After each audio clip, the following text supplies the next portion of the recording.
என் இனிய உலகத் தமிழ் மக்களே, தாய்மார்களே, பெரியோர்களே, சிறார்களே, என் அருமைச் சீடர்களே, யோக நண்பர்களே, யோக விரும்பிகளே, உங்கள் அனைவருக்கும் என் இனிய காலை வணக்கம். கலைஞர் தொலைக்காட்சி நிகழ்ச்சியில் நலமுடன் வாழ என்னும் பிரிவில் அதிகாலை வேளையில் யோகாசனத்திற்கு அதிக முக்கியத்துவம் தந்திருப்பதை நீங்கள் அறிவீர்கள். அதிகாலை வேளையில் இந்த நிகழ்ச்சி தரப்படுவதன் காரணமே, எல்லா மக்களும் காலையிலே இந்த ஆசனத்தை செய்துவிட்டால் அன்று முழுவதும் அவர்களுடைய காரியங்கள் எல்லாம் எந்த தங்கு தடையுமின்றி சுறுசுறுப்பாக செய்து முடிக்க முடியும் என்பதை நீங்கள் தெரிந்து கொள்ள வேண்டும். எல்லா நல்ல காரியங்களையும் நாம் அதிகாலை வேளையில் தான் செய்கின்றோம். திருமணமாகட்டும், கிரகப்பிரவேசமாகட்டும், இன்ன பிற வீட்டில் நடக்கக்கூடிய அத்தனை நல்ல காரியங்களையும் அதிகாலையில் தான் செய்கின்றோம். ஆகவே அந்த நிலையில் இன்றைக்கு பார்ப்பீர்களானால், நமது அரங்கிற்கு ஹாங்காங்கிலிருந்து எனது பையன் யோகானந்த் இங்கே வந்திருக்கிறார்கள். 2 வயதிலிருந்து அவர் இன்றைக்கு 33 வயது ஆகிறது. இந்த ஆசனத்தை உலகம் முழுக்கும் எடுத்து செல்லக்கூடிய பெரிய பொறுப்பில் அவர் இருந்து கொண்டிருக்கின்றார். ஏன், இப்பொழுது ஹாங்காங்கில் அங்கே உள்ள பல்கலைக்கழகத்தில் ஒரு பெரிய 200-300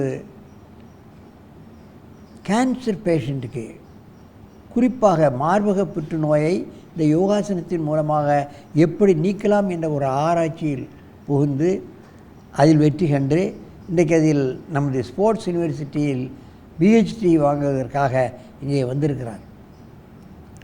இன்றைக்கு எந்த நோயும் நாம் யோகாசனத்தின் மூலமாக தீர்க்கலாம் என்பதற்கு ஒரு எடுத்துக்காட்டாக இது அமைகிறது. இன்றைக்கெல்லாம் பெண்களுக்கு மார்பக புற்றுநோய் என்பது ஒரு சர்வசாதாரணமாகிவிட்டது. ஆகவே யோகாசனம் செய்துவிட்டால் எந்த நோயும் நீக்கலாம், நோயின்றி வாழலாம் என்பதை நீங்கள் தெரிந்து கொள்ள வேண்டும். அவர் இப்பொழுது ஒரு அற்புதமான ஆசனத்தை செய்ய போகிறார்.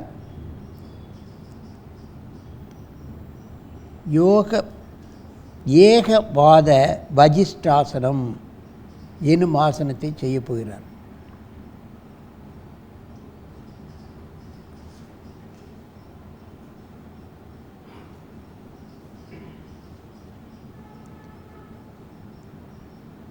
ஆசனம் பழகுகிறவர்கள் இதை முதலில் பழகிவிட்டால் உடல் விளந்து ஃப்ளெக்சிபிலிட்டி கிடைத்துவிடும்.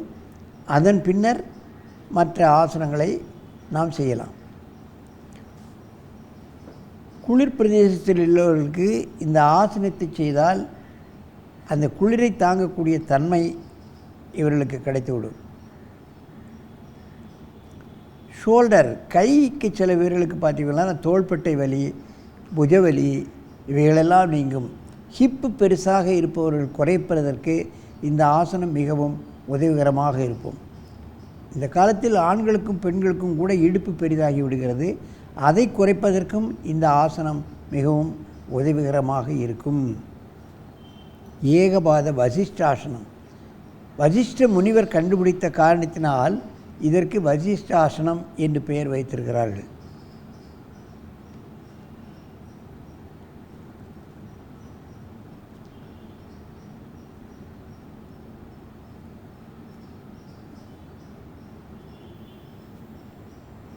இந்த பக்கமாக செய்தேன்னு ஒன்று மூஞ்சி தெரியும்.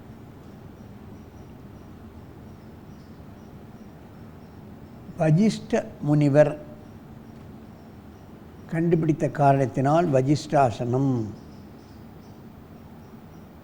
இப்பொழுதெல்லாம் ஆண்கள் பெண்களுக்கு கை புஜவலி என்பது சர்வசாதாரணமாகிவிட்டது. அவையெல்லாம் நீங்குவதற்கு இந்த ஆசனம் மிகவும் பெரிதாக உதவும் என்பதை நீங்கள் தெரிந்து கொள்ள வேண்டும்.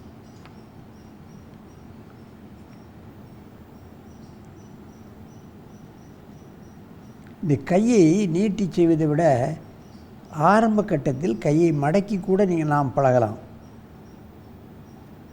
நீட்டி செய்வதில் சிரமம் இருப்பவர்கள் கையை மடக்கி வைத்து கொண்டு கூட இந்த ஆசனத்தை செய்யலாம்.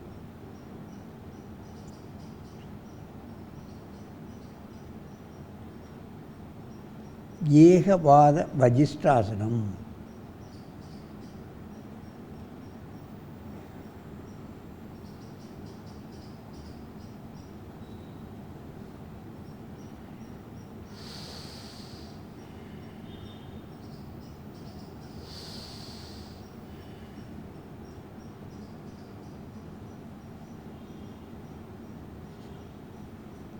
பல கோணங்களில் இந்த ஆசனம் செய்யப்படுகிறது. நீங்கள் நன்றாக கவனித்து யார் வேண்டுமானாலும் எந்த வயதினரும் சிறுவர் முதல் நடுத்தர வயதினர்கள் பெரியவர்கள் எல்லோரும் செய்யலாம். ஆரம்ப கட்டத்தில் ஏதாவது ஒருவர் பின்னின்று காலை பிடித்தோ கையை பிடித்தோ உதவி செய்யலாம், அல்லது சுவர் ஓரமாக இருந்து கூட இந்த ஆசனத்தை பழகலாம். ஏகபாத வஜிஷ்டாசனம்.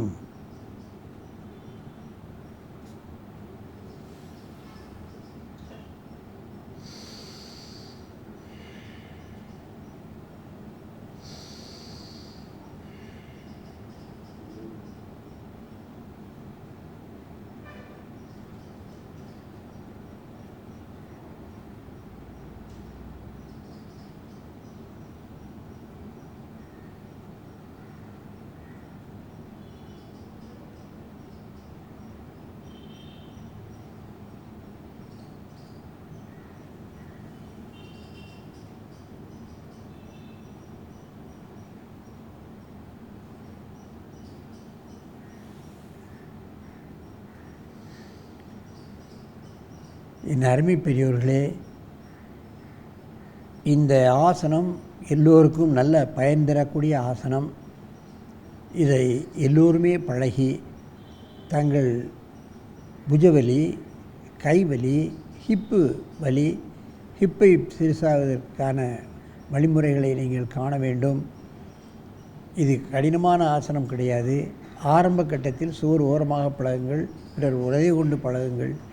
ஆகவே இது போன்ற ஆசனங்களை நீங்கள் காலையிலும் மாலையிலும் பழகி உடல்நலம் பற்றி என்றும் ஆரோக்கியமாக நெடிது வாழ வேண்டும் என்று கேட்டு உங்களிடமிருந்து விடைபெறுவது ஆசனா ஆண்டியப்பன். வணக்கம்.